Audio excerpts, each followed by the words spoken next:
We've been talking all morning about it. The latest Bank of America fund manager survey revealing that the bulls are back shouldn't come as a huge surprise given the price action. This comes despite growing inflation concerns. Investors positioned long in commodities, cyclicals, and financials. For more, let's bring in Bloomberg's Kayleigh Lyons. Kayleigh. Well, Lisa, one of the big headlines here, 72% of those surveys say inflation is going to prove transitory. So they're buying what the Fed is selling. Even still, allocation to the bond market was actually at a 3-year low. And within the equity market, some interesting factoids. The longest, biggest overrate was actually in the banks. Tech, though, starting to stage a little bit of a comeback. It actually saw the largest June jump in exposure. Well, once again, exposure in defensives was cut, with utilities the largest underweight since February of 2017. But what's looking crowded, Lisa? Well, as you've said, topping the list this month was long commodities, followed up by long Bitcoin, which was the most crowded trade last month. I would point out 81% of those surveyed think Bitcoin is in a bubble. You also have long tech and ESG and short treasuries looking a little crowded. And as for the top tail risks, we have a tie at number 1. Investors equally worried about inflation and a bond market taper tantrum.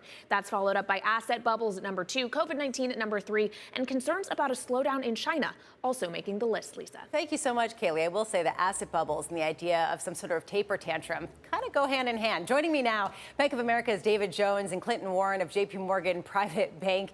Let's start with the Bank of America survey. I want to get your sense, David, since you work for the organization, about whether this is coherent. The idea here that people are going more overweight technology, they're going more overweight in banks, even though those trades were at odds just a couple months ago. Can you make sense of this? Yeah, it's something that we've noted with investors. Investors really do want to own technology. It's more of they rent positions in some of these later cyclicals, like financials as well as industrials and materials. Technology is very much a security blanket for investors. It's a secular story for investors. So whenever you see rates dip, whenever you see there's a transition in allocation, it's not uncommon to see an increase in the allocation towards technology. Clinton, what do you make of this long commodity bet, the idea that that is incredibly crowded, this idea that people are buying what the Fed is selling, that inflation will be short-lived and it will go back to a sustainable point, and the boost that commodities have gotten has gotten overplayed? Do you agree?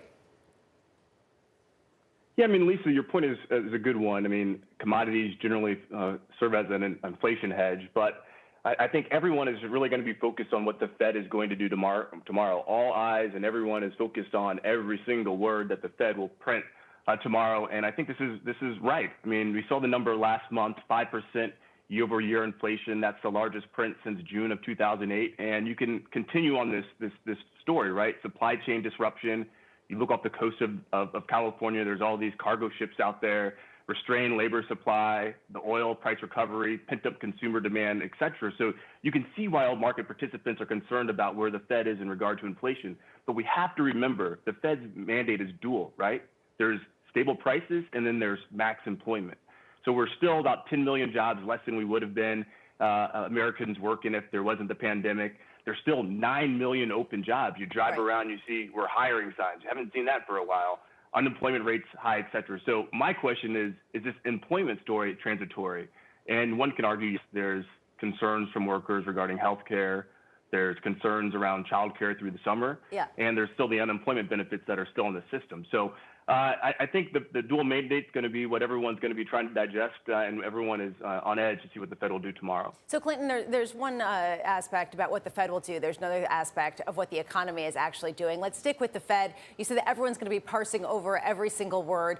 As you advise clients, if you see, let's say, thinking about maybe doing tapering in the near term, or tapering those bond purchases on a monthly basis, what do you do? How do you respond with investments?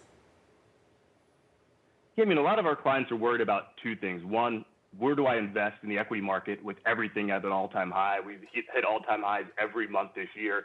And the second is, what do I do with my fixed income portfolio? So if the Fed is going to taper and eventually raise rates, that's going to be punitive to the fixed income market. So if you're looking for yield, you have a few different options. Do you stretch in duration and buy longer dated bonds? Or do you go down in credit? And to me, this is a pretty easy answer. It would be insane to go long duration if you think rates are going to rise. So something that people should look at is going down in credit quality, even though spreads are pretty tight, they could continue to tighten. So I think going down in credit quality is one thing. All the other forms of yield are other. We're looking at infrastructure, private credit, et cetera. So the Fed is going to have a conversation around tapering, and I think everyone's going to say, is the Fed going to talking about tapering? And we know that's going to happen here in the next few Fed meetings. And one of the things that I did look at is what happened during the last kind of major tapering. So I looked at some evidence from May 2013 through January 2014. Yields were low, and as soon as the Fed announced tapering, rates spiked up and kind of stayed at that level until the tapering actually happened. So if you're an investor out there looking for what to do, don't go long duration. That's a tough thing to do, especially if you think rates are going to rise. But David, weigh in here, because the Bank of America Fund Manager survey showed that people actually have been steadily reducing their allocation to bonds, which raises a question about whether there's more legs to the rally that we've seen recently in bonds, not necessarily today or yesterday withstanding, but this idea that yields could go lower because people have been so skeptical that they are on the wrong position of the trade that we've seen of yields lower. It is interesting. In our survey, we showed that the allocation towards bonds was at a 3-year low, whereas allocation towards equities was near its year-to-date highs.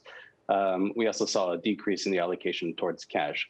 But this summer, we've seen a testing of the thesis that yields are going to go higher, that inflation expectations and growth are going to drive yields higher. And this is what the market does. The market tests these sort of dominant suppositions. And there are some factors that are supporting this. Look, we're in a search for yield world. People are looking for yield wherever they can find it, whether that's in duration, whether that's in lower credit. The question I think investors should have is whether the risk reward is worth it, whether you're picking up nickels in front of the bulldozer. But if you see yields steady for a while, you're going to see flows into bonds, and you've seen that recently with flows from banks, which have over $1 trillion worth of new deposits year to date. You've seen that with some flows picking up into asset managers, and you also see pension funds switching over as they're near their funding ratios, their 100% funding ratios, and taking some equity risk off the table.